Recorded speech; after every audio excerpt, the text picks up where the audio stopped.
Hello, aris na mga boss. Bali may ginagawa tayo ngayon na Honda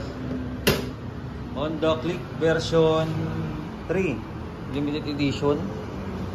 Ayan mga boss, oh. Tingnan natin sa panel. Check engine, tapos may error siya. Tapos ang tinakbo niya 2,368. So ang gagawin natin dito, tatanggalin natin tong bucket. Yung mga tatanggalin yung screw na to para maangat niyo yung bucket niya. So simulan na natin to mga boss. Magbabaklas muna tayo ng bucket.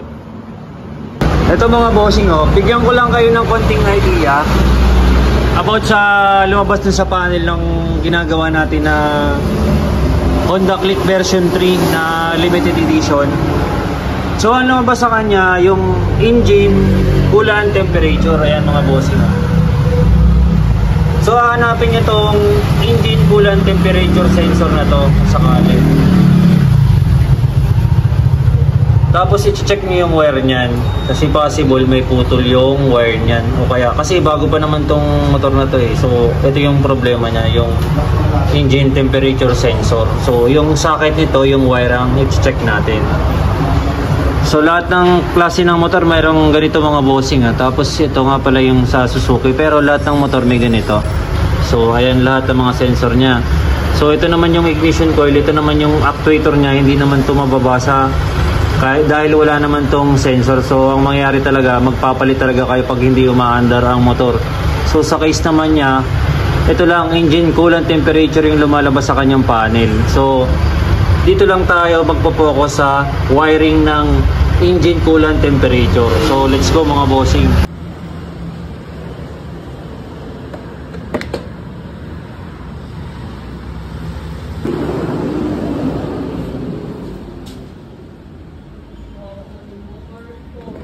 May coolant naman to, ma'am, oh.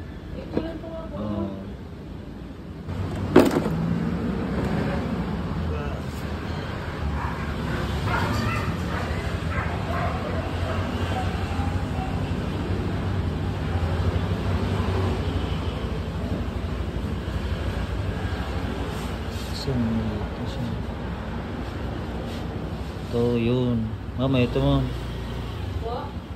putol yung sensor.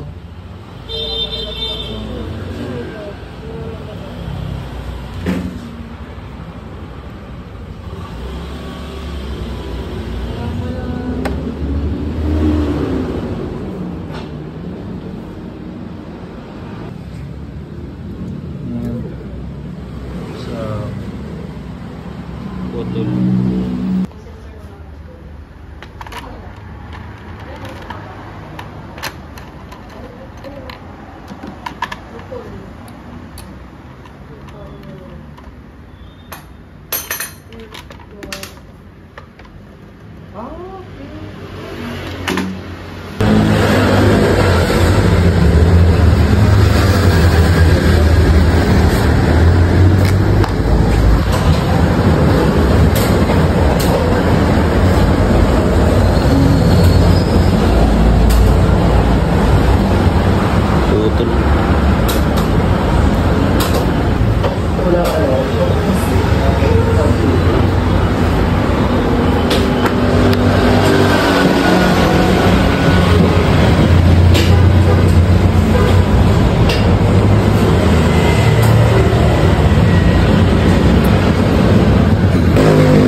Tingnan mo, nabasa niya na.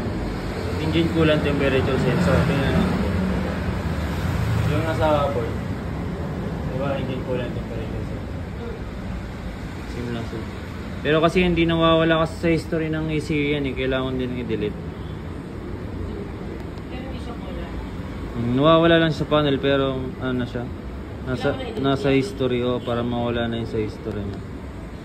I-delete na lang natin.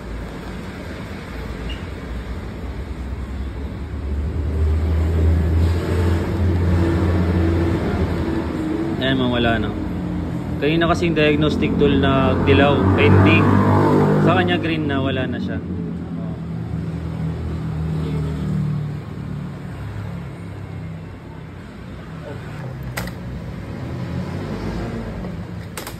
Ayun na mga bossing oh. Good, wala nang error. So, ganun lang ginawa natin sa kanya. Sana may na kuha kayo ng konting idea sa paggawa ng ating motor. So, ganito lang video natin mga bossing. Bye-bye!